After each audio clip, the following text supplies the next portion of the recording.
Hello and welcome to the Womb-Centered Healing Podcast. I'm Sama Morningstar and I have Cassandra here with me today.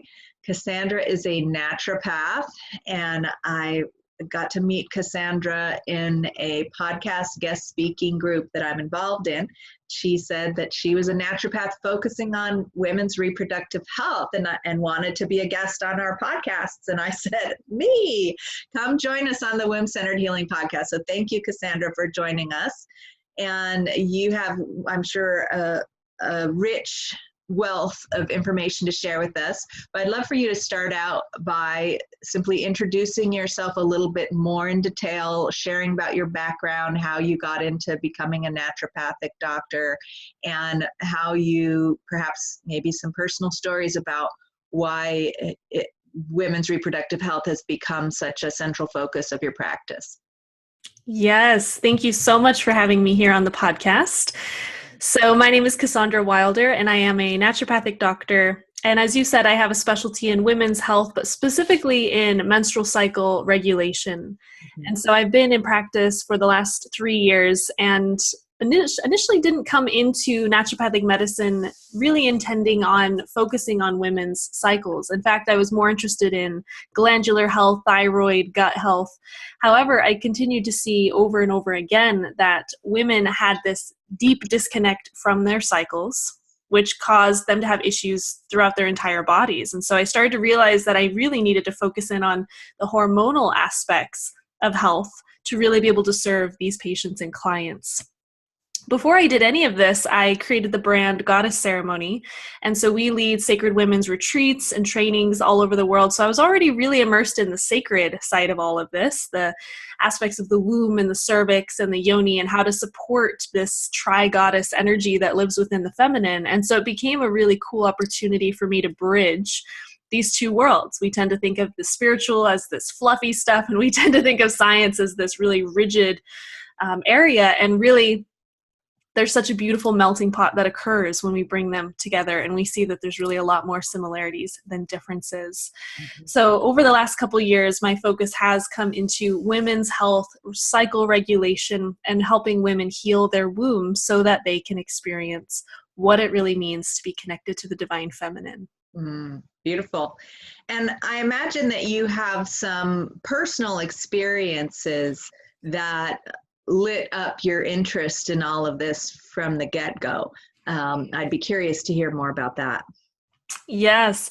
I think like most women, I grew up feeling like I didn't have any education about my body. I didn't know what was supposed to happen. My first menstrual cycle was very traumatic because I didn't know what was happening. I had no understanding of what was supposed to be coming at this age. And so it was very common for me to have debilitating periods, to spend the entire first day of my cycle in bed. And I never understood that there was another way to live. Everyone I knew had painful periods. Everyone I knew was taking medication or getting on birth control methods that ceased menstruation. And so it never really was at the forefront of my mind, besides for when I was actually bleeding and thought this is the worst thing. Men are so lucky that they don't have to deal with this, all these beliefs that are so disempowering. And so when I started to dive into the wisdom of the divine feminine and learned that it's actually not normal to be horribly in pain every month with your cycle, I was shocked. And I realized that just because we see something a lot doesn't mean that that's the norm or the way it's supposed to be. So it was through changing my diet, implementing herbs, and also changing the sanitary products that I was using that I found a night and day difference, where suddenly my menstrual time was my favorite time of the month, rather than a time that I rued every single month. Mm-hmm. Beautiful.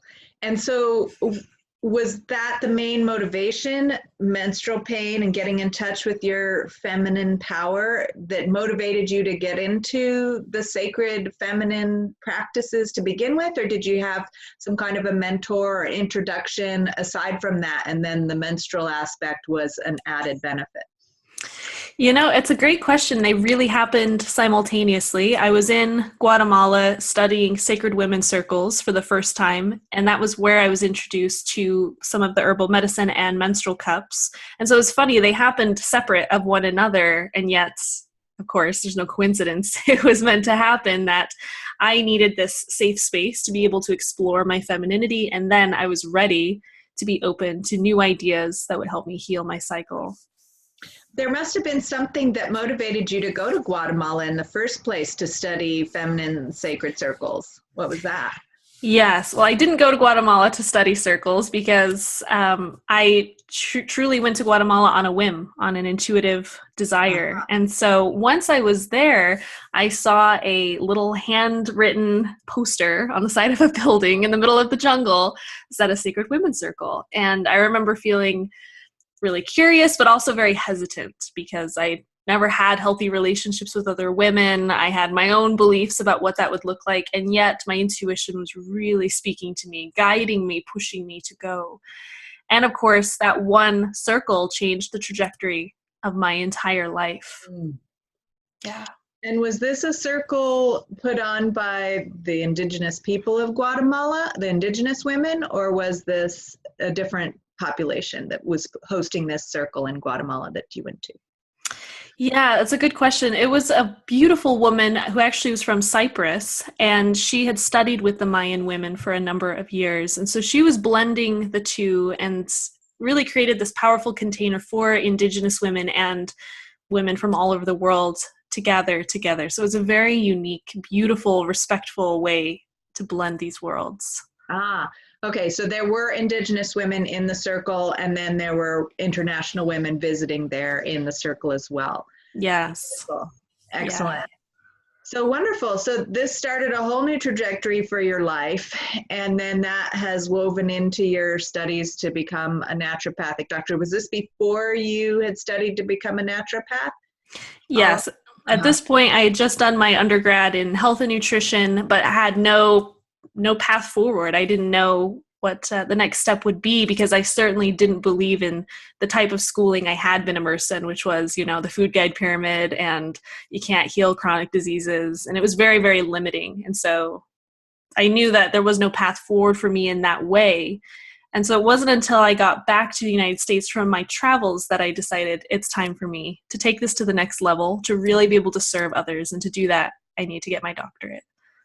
And so in your naturopathic studies, did you learn, I'm imagining you learned different things than what you had learned as an undergrad. And how did they reconcile the difference between what's taught in undergrad health and nutrition and then what's taught in the naturopathic doctor training? Naturopaths use food and nutrition as a central way of helping you heal chronic illnesses. And yet in health and nutrition classes as an undergrad, you were told that wasn't possible.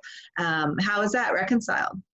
It was a night and day difference. Mm-hmm. And by the time I'd finished my undergrad, I was so disillusioned. I really felt like maybe this whole thing was a waste of time because I have memorized facts and figures and stats that I do not believe to be true. Mm. And so when I went to naturopathic school, I remember sitting there thinking, these are my people. These are my people. We're talking about how the body is capable of healing and that a diagnosis is not a sentencing and rather an opportunity to heal. Mm-hmm. And so it was such a beautiful experience and really gave me that space to look at myself and my own healing journey in a very, very different light. Beautiful. And so you had got this seed of inspiration with the women's circles and your own experience of healing your own menstruation on your sort of pre-doctorate journey, post undergrad. I had journeys like that too, of like leaving the country, experiencing new things, new perspectives, and regaining forward momentum in your journey.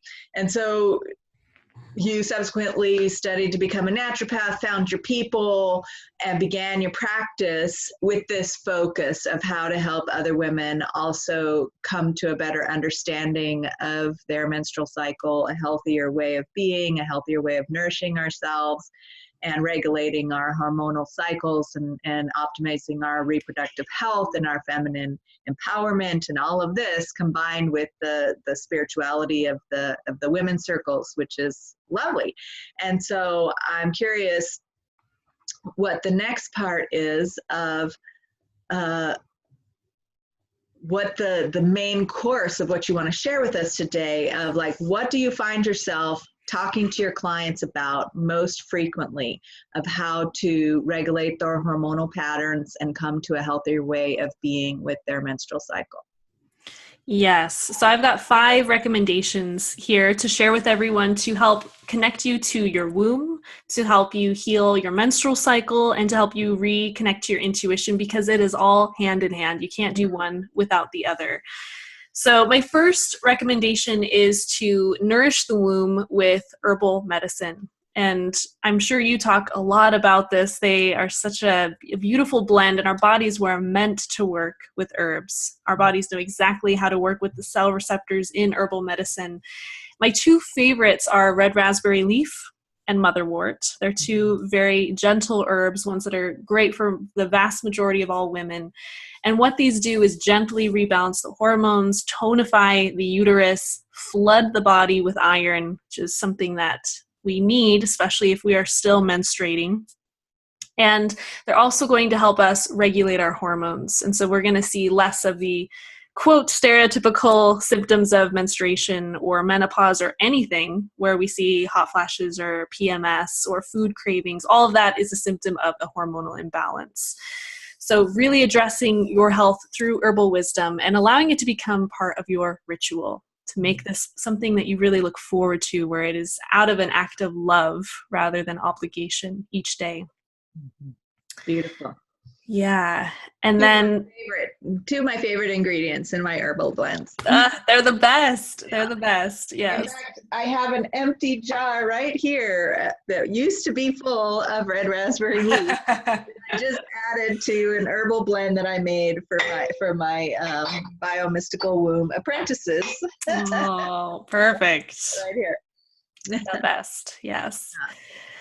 So the next tool is to learn to embrace your monthly cycles and to learn how you fluctuate with the moon. And whether or not you have a physical menstrual cycle, your body is still fluctuating with the moon phases every single month. And when we learn how to connect to this cyclical rhythmic nature, then we learn how to honor ourselves. Because there are times of the month when we're going to naturally have a dip in energy, where we feel more introverted, need more space. And there's going to be other times when we feel bold and our libido is incredibly high and we feel creative and expansive. And so a key thing here is when we learn how to live with our cycles, we avoid the burnout cycle that so many women fall into, whether we're entrepreneurs or in the business world or mothers. So easy to burn out and become scattered. So to embrace your cycles is to simply recognize that you are not meant to be the same or constant every single day, like we would more so associate with the masculine solar energy. So just that right there could absolutely change someone's life, to learn that it's okay to not feel the same way every day. Oh my gosh, just having permission, right? To be in a feminine body that cycles with the seasons, even as well as the lunar cycles with the seasons of nature. Yes. And just starting to relate to that in a way of being at one with it and an active participant and not trying to dominate that and or not trying to override any of that, but instead being an embodied participant and seeing that as a real blessing and a gift, and revering those cycles as maps and guides for how creation and life actually regenerates itself instead of an inconvenience or something to be, pushed aside or gotten past so that we can do this linear creation process. That linear creation process doesn't work. Yes. Right? Especially not for women. And it's not how nature works. It's not how life regenerates itself. So yes, I could go on and on about this. So thank you for bringing that. So you have a few more points you wanted to add. Yes. So my third tip is to change the way that you bleed. So if you do have a menstrual cycle, it can be really challenging to really recognize it as a sacred time, or I love the word you used, revere it, as an empowering time when you are in pain. And one of the most common reasons why women experience debilitating periods or severe cramping, bloating, headaches is because of their sanitary products. most commercial pads and tampons are full of chemicals like genetically modified cotton, mercury, as well as xenoestrogens, which are false estrogens. I know. It's horrifying, really, to dive into it. So if already you feel like you're not breathing as deeply, take a deep breath. But these products are meant to make you bleed more so that they sell more products. And because they are considered a medical device by the FDA, you as the consumer get to know nothing. So they don't have to tell you the ingredients or the processes. So is this a deliberate addition of these products that's known to make women bleed more severely? How do you know? I mean, can you back up that assertion that these companies are was there research done on it? Why don't we know that this was deliberate? Yes, I do have a big blog post on my website with all of the independent studies that have been done because, they're not talking about this. There are some great posts coming out on the Huffington Post, and The Guardian, I think, was another one. So they are starting to talk about this, but it's funny how they just never get any traction. They're kind of like, ooh, stuck under the rug, don't want people to see this. So the xenoestrogens especially are what are going to cause all sorts of differences in our hormones, and that's what's going to cause women to bleed longer. So it's not normal to bleed for 5, 6, 7 days a month. That's exceptionally long. And so that's why often when women make the switch to at least organic pads or tampons or a menstrual cup or, period panties, they see their cycle reduced dramatically down to 2 or 3 days. And they're always blown away by that, but that's the normal cycle length for most women. Mm-hmm. So it is very, very dark and sinister, and I know it's intense to talk about, but knowledge is power. So just by changing the way you menstruate every month will transform how you connect to it. Mm. And there's other options that we talk about in some of the groups that are really getting it deeply into menstrual reverence, free bleeding. Yes. You have a free, you just sit on, you have a red towel or a special mat that you sit on so that is what's collecting your blood, or you're actually free bleeding outside on the earth, on sacred bleeding stones or things like that is another option. Reusable cotton menstrual pads are a lovely option. And we get into all of those practices in the biomystical womb. Amazing. Apprenticeship as well. So thank you for validating and supporting us in our journey here from the naturopathic medical perspective and giving us this empowering information of, wow. And I mean, I'm not surprised because big corporations are notorious for, sinister money-making stuff that has no regard for our health and well-being. We're just sources of income. So there we go again. The domination model of economics that extracts caring for each other from the equation, once again, is failing us. No surprise there. And yet, every time we hear about it, it's like, it's heartbreaking. How can we be doing this to ourselves as a species? Exactly. So anyway, all right. So that's number 3? Number 3, yes. So you have a couple more? I got 2 more. Hey, I can't wait to hear it now.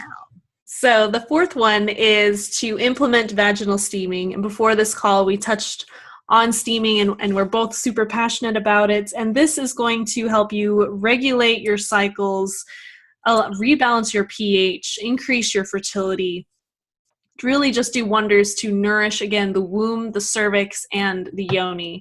And there's so many amazing herbs out there. I love mugwort and yarrow and rose. Those are some of my go-tos for my own steams. Well, I'd be curious to hear what some of your go-tos are. Well, I have studied a whole, those are big in most of my recipes, but looking at, I do a whole menstrual cycle analysis. I trained with Steamy Chick, Kelly Garza. Are you familiar with her work? Yes, I did her training as well. Okay, did you do the whole peri-steam hydrotherapy training or just the first one? Okay. So she talks about different cycle symptoms needing different herbal formulas. And so I don't know if you took her herbal steam formulation and when you took it, because it's been updated in recent times. And so there's certain herbs that are included to tonify the womb if it's having symptoms of fatigue, like excess bleeding or spotting, short cycles, things like that. And there's other herbs that are added to help alleviate stagnation if women are having symptoms of stagnation, like super long cycles or missing periods and things like that. And then, of course, there's herbs that you would add if women are having heat symptoms, excess heat in the body, or if women are having excess dampness in the body. There's different herbs that address that, but the ones that you listed are some of like the standard, like base of the formula, and then you add these other herbs to help with all of those different symptom patterns. It's amazing. It's truly such a life-changing therapy, and it's so simple and it feels so innate to do. Indeed. Yeah.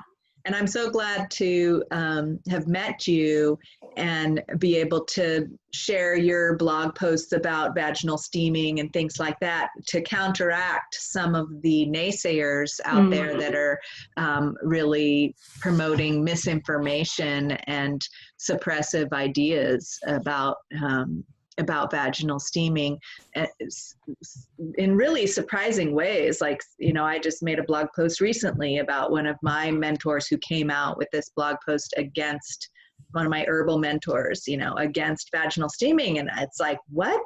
Equating it to, really harmful traditional practices like, genital mutilation and foot binding, and it's like, it is so not that, so far away from anything like that. And it's really a traditional practice that needs to be reclaimed and brought back into our day-to-day lives. Yes. And so I'm so glad that you're speaking out about it and sharing the information. Yes. I'm like that. Yes. All right. And then we've got one more here, and that is to choose to listen to your gut. Because if you're wanting to reconnect to your intuition, to your womb, to the seat of your empowerment as a woman, you must get out of your head, get out of the logical, linear way of thinking that most of us have been taught is the right way, and get back into your body, to get back into your gut, those deep instinctual feelings we get when we know we're meant to do something or we know we're meant to not do something. And there's lots of ways you can get into this. You can dance. That's why a lot of belly dancing or deep hip movement kinds of dances are so nourishing, because they get us back into our center of our power. But a womb meditation is also a beautiful way to do that. Or whenever I'm making a large decision, I lay my hand on my womb and check in with her, because I understand that this is my center of power, of intuition, of my femininity. And so if I can stay connected to her, I'm staying connected to who I truly am. Well, there you go. You just plugged my biomystical womb healing 9-moon apprenticeship, because that's what we're doing, and really deepening that practice of listening to our womb and recognizing the centrality and that direct connection to divine guidance and our soul purpose that our womb is. I talk about all the time how the womb is the portal between the spirit realm and the physical realm, and the womb is the way that we embody spirit, and it makes that bridge between our spirituality and our biology. Yes. And actually helps us to embody. And I could go on and on about why this embodiment impulse and direction of spiritual practice is the evolution that I feel that we as human beings need to focus on to counteract the detrimental effects of the transcendent or ascension impulse of spiritual practice that's taking us away to some other place elsewhere, instead of bringing us fully into who we are here. And so we could go on and on about that and spiritual bypassing and all of that. But what I wanted to mostly bring with this interview with you here today are these points that you gathered for us to assert as a naturopath, and with your focus on menstrual health for women. You brought us 5 really poignant, important steps to take, and that's wonderful. And so I want to thank you for that, and also ask you about your practice. Do you mostly work with women in person, or do you also have online options? Do you work with people over the phone or over the internet? Yes, I have completely transitioned to working online. And so it's been really, really amazing to be able to connect with more women all over the world and so many different time zones. And women are so hungry for this information. They are tired of being told that there's nothing you can do. It's just genetic. Your body's just betraying you. It's age. Women are not getting the answers they want. And so it's so beautiful to me to see women actively searching for someone that will listen and will give them true information that will help them. Mm-hmm. Beautiful. And so if someone wanted to connect with you, perhaps set up an appointment to talk about these things, how would they do so? Yeah, they can connect with me at goddessceremony.com, and I have a 3-month immersive experience for women that are really serious about ending the painful period cycle, ending the self-sabotage thing that we tend to fall into, and really get the clarity they need to understand who they are and what their next step is. Beautiful. Wow. So exciting. So glad to meet you, Cassandra. I'm just delighted. I'm like speechless with how delighted I am. And I want to discuss with you, after we end this initial podcast, the possibility of having subsequent interviews where we dive into more depth into some of these topics. But I think we'll just wrap it up for now. And stay tuned, listeners, for more from the Sama Cassandra show. I hope you'll be into that, Cassandra. And again, if you want to learn more about the womb-centered healing temple offerings and the biomystical womb healing 9-moon apprenticeship, where we're going to be implementing many of these things that actually all of the things that Cassandra is talking about, you can go to wombcenteredhealing.com to learn about that as well. So thank you once again, Cassandra. Are there any last words of wisdom you would like to share with us to end? I'm so grateful for this connection. One last piece of advice I would tell any woman is to remember that all things are working in your favor. And so when you feel like your body is seemingly out of balance, or if you feel like you're not sure the next step, or maybe you're even feeling completely depleted or lost or disconnected, know that all things have gathered you to this exact moment in time so that you can have that next step forward. So know that you are supported in whatever you do. Gorgeous. Yes. Yes, yes, yes. Thank you, Cassandra. All right. Well, that's all for now. And until next time.